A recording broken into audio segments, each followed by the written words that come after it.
Hello friends, कैसे हैं आप सब। मैं विनायक तिंगलू आप सबका स्वागत करता हूं मेरे YouTube channel smart learning Vinayak Tinglu में। मेरी जो आज की वीडियो रहेगी माइक्रोसॉफ्ट एक्सेल पे रहेगी। टॉपिक रहेगा H stack function. H stack function क्या होता है? Combines arrays horizontally into a single array. Better तरीके से समझने के लिए सिंपली एमएस एक्सेल की एक शीट पे चलते हैं। जैसा कि आप स्क्रीन पे देख पा रहे होंगे, एग्जाम्पल के लिए मैंने कुछ एम्प्लॉय लिए हैं। वर्किंग इन कंपनी में कब से काम कर रहे हैं। प्लेस ऑफ डिस्ट्रीब्यूशन से मेरा मतलब है कि इनको कोई सेल्स का काम दिया गया है। या मेरे यहाँ पे एग्जाम्पल का यही मतलब है कि कोई इनको सेल्स का काम दिया गया और इनको जगह जो है वो डिस्ट्रीब्यूट करके दी गई है कि आपने किस डिस्ट्रिक्ट में, ये जो आपको जगह यहाँ मिल रही है जम्मू, रियासी, उधमपुर, सांबा, कठुआ, राजौरी, ये डिस्ट्रिक्ट्स हैं JNK यूटी में। तो इन डिस्ट्रिक्ट्स में इनको डिस्ट्रीब्यूशन का काम दिया गया है और ये देखना है कि इन्होंने कितना प्रॉफिट 6 महीनों में कंपनी को दिया है। ये सिंपल से एक एग्जांपल है। तो मैं सबसे पहले आपको बताना चाहूँगा एच स्टैक और वी स्टैक, ये दो फंक्शंस हैं जो रिसेंटली Microsoft 365 में आपको अवेलेबल मिलेंगे, बाकी में नहीं मिलेंगे। तो जो आपका वी स्टैक है, जैसे आपका वी लुकअप है, आपका एच लुकअप है, तो जो वी और एच है वो स्टैंड करता है, वो रिप्रेजेंट करता है किसको? वी में वो वर्टिकल को और एच में हॉरिजेंटल को। वी स्टैक ऑलरेडी वीडियो बना चुका हूँ, तो उसमें आपको वर्टिकली दिखाया मैंने कि कैसे वो सारे एरेज को एक एरे में कंबाइन करता है। तो ये हॉरिजेंटल है, एच स्टैक है, यानी कि हॉरिजेंटल स्टैक है। तो ये हॉरिजेंटली डेटा को लाएगा। अब बात यहाँ पे आती है कि बहुत ही कम यूज़ होता है एच स्टैक का या किसी भी एक ऐसे फंक्शन का जो हॉरिजेंटली हमें डेटा प्रोवाइड करता है।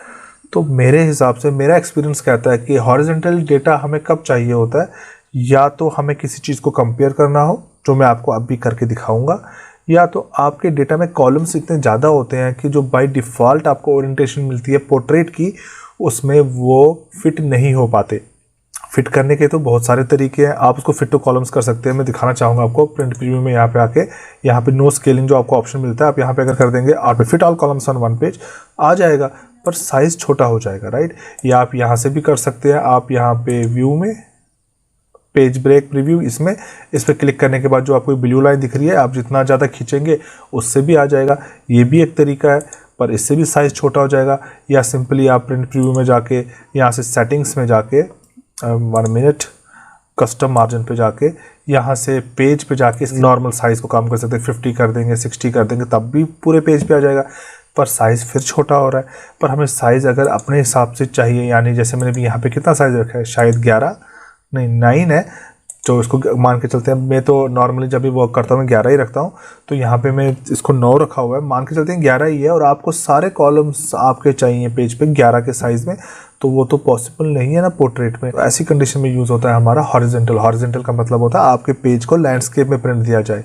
सीधी सादी बात, जब आपके पेज को आप पोर्ट्रेट व्यू में प्रिंट देते हैं तो दैट मीन्स आपका डेटा वर्टिकल में होगा, और जब भी आप लैंडस्केप में अपने डेटा को प्रिंट देते हैं तो वो 100% हॉरिजॉन्टल ही होगा। तो वो क्यों दिया जाता है? क्योंकि आपके कॉलम्स ज़्यादा होते हैं, या तो कंपैरिजन के लिए दिया जाता है, क्योंकि आपके एक ही पेज पे कंपैरिजन होना बहुत आसान हो जाता है। करके दिखाता हूँ, आप समझ पाएंगे। शीट एक ही है, एक शीट और क्रिएट कर लेते हैं। जैसे यहाँ पे आप देख रहे हैं, यहाँ पे मैं डेटा डाल देता हूँ, यही डेटा कॉपी कर लेता हूँ, बाद में नाम चेंज कर लेंगे कुछ इस तरीके से, जैसा कि आप देख पा रहे हैं। साइज बड़ा कर देता हूँ सो दैट आप इजली देख सके। नाम थोड़े चेंज कर लेते हैं, जैसे अयूब भट्ट। प्रकाश ऑलरेडी है, तो परवीन, कुमार, राहुल भी है, तो विशाल भी है, विपिन सिंह। उसके बाद नाम कुछ और देते हैं, जस्ट लाइक ज़हूर अहमद, और नाम दे देते हैं ऋषभ शर्मा, और लास्ट में दे देते हैं कोई और नाम, जस्ट लाइक सुमन कुमारी। ओके, कुछ नाम देती है। वर्किंग कंपनी रहने देते हैं, सेम है जैसा वैसा, ठीक है।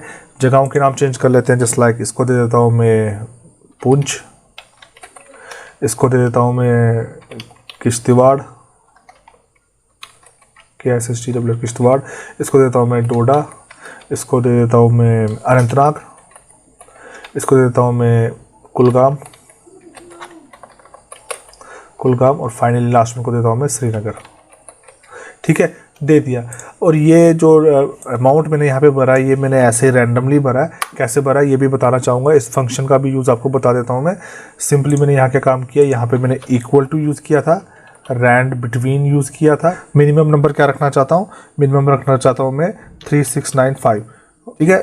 5 डिजिट्स आ गए और यहाँ पे कर देता हूँ 99005, क्लोज करता हूँ, एंटर। देखिए आ गया। और ये जो करेंसी यहाँ पे आ रही है ये बेसिकली मैंने क्या काम किया था, पहले मैं इसको ड्रैग कर लेता हूँ नीचे तक।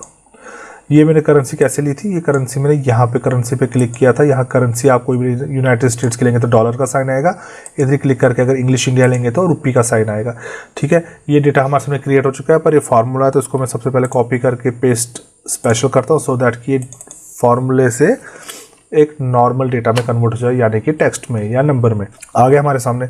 अब मैं थर्ड शीट लेता हूँ। अब मैं यहाँ पे यूज करूँगा एच स्टैक को। कैसे, equal to H stack, tab की को हिट करता हूँ, एरे फर्स्ट। तो मैं आपको सबसे पहले बताना चाहूँगा जो मैंने वी स्टैक यूज़ किया था उसमें मैंने डायनेमिक बनाया था आपके डेटा को, यानी कि आप अगर इधर कोई भी आप चीज़ को करेक्शन करते हैं, एडिट करते हैं, अपडेट करते हैं, वो ऑटोमेटिकली आपके शीट 4 पे, यानी कि यहाँ पे जो मैं काम अभी कर रहा हूँ एच स्टैक से, वो ऑटोमेटिकली अपडेट होगा। वो कैसे होता है, जब आप अपने डेटा को एक नॉर्मल रेंज से अपने टेबल रेंज में ले जाते हैं। तो इधर मैं नॉर्मल रेंज में दिखाऊंगा क्योंकि मैं वी स्टैक में आपको डायनेमिक कैसे डेटा को करते हैं वो बता चुका हूँ। वीडियो नहीं देखी है तो डिस्क्रिप्शन में लिंक मिल जाएगा, वहाँ से देख सकते हैं। दोनों तरीके सीख लीजिए। अभी के लिए मैं यहाँ से इसको लूँगा और यहाँ तक सिलेक्शन कर लूँगा, इतना ही मुझे चाहिए। ये मेरा एरे 1 होगा और एरे 2 के लिए मैं शीट 3 पे आऊँगा और यहाँ पे इस डेटा को सिलेक्ट कर लूँगा। That's it. पैरेंथेसिस को क्लोज करता हूँ और एंटर। तो देखिए मेरा डेटा यहाँ पे सारा आ चुका है। मैं थोड़ी सेटिंग कर लेता हूँ सो दैट कि मुझे प्रॉपर तरीके से मिल जाए। इसकी मैं सिलेक्शन करता हूँ, इसको मैं कर देता हूँ कंट्रोल बी की मदद से बोल्ड, सेंटर, साइज बड़ा कर देता हूँ सो दैट कि आप इजीली दिखे। ये जो आपको यहाँ पे नंबर्स मिल रहे हैं ये जनरल फॉर्मेट में है। जब इसको मैं डेट फॉर्मेट में करूँगा तो ये ठीक हो जाएगा, शॉर्ट डेट। ये देखिए सिमिलरली मैं इधर फॉर्मेट ब्रश को लेके यहाँ पे इसको ड्रैग कर देता हूँ तो ये भी ठीक हो जाएगा। आप देख सकते हैं प्रॉफिट गिवन जो यहाँ पे मुझे मिल रहे हैं दोनों, ये दोनों नॉर्मल हो गए क्योंकि मैंने इनको फॉर्मूले की मदद से लाया था। यहाँ करेंसी पे क्लिक करके यहाँ पे इंग्लिश इंडिया करेंगे तो मैंने जैसा आपसे कहा था कि या तो आपके कॉलम्स ज़्यादा होते हैं या तो आपको इनको कंपेयर करना होता है। तो हम यहाँ पे कंपेयर अब ईजिली कर सकते हैं। कैसे ईजी कर सकते हैं, सिंपली हम इसको यहाँ पे सिलेक्ट करके यहाँ पे कलर देते हैं रेड और इसको ब्लैक। अब देखिए हम यहाँ से कंपेयर कर सकते हैं कि देखिए 1/9/2011, 1/9/2011 विनायक तिंगलू ने इस कंपनी को इस डेट को ज्वाइन किया था। जम्मू में डिस्ट्रीब्यूशन कर रहे थे, 79,232 की हमें सेल करके प्रॉफिट दिया, जबकि अयूब भट्ट ने पुंछ में डिस्ट्रीब्यूशन का काम किया और हमें जो प्रॉफिट दिलाया वो है 42,527 का। ऐसे आप कंपैरिजन कर सकते हैं, मान के चलते हैं। इसको और भी अच्छा बनाने के लिए मैं यहाँ पे काम करता हूँ, मैं इसको यहाँ पे मर्ज कर देता हूँ। सिमिलरली मैं इस सेल को भी मर्ज करता हूँ, इसको रखते हैं ग्रुप ए, ग्रुप बी। अब ठीक है, अब आप इजीली देख सकते हैं कि ग्रुप ए ने कितना बेनिफिट हमें दिया है, ग्रुप बी ने हमें कितना बेनिफिट दिया है, बहुत ही आसानी से। तो आई होप आप समझ चुके होंगे कि हैशटैग का इस्तेमाल हम कहाँ पे कर सकते हैं। वीडियो पसंद आई है तो मेरे चैनल को लाइक, सब्सक्राइब एंड शेयर करें। Thanks for watching the video.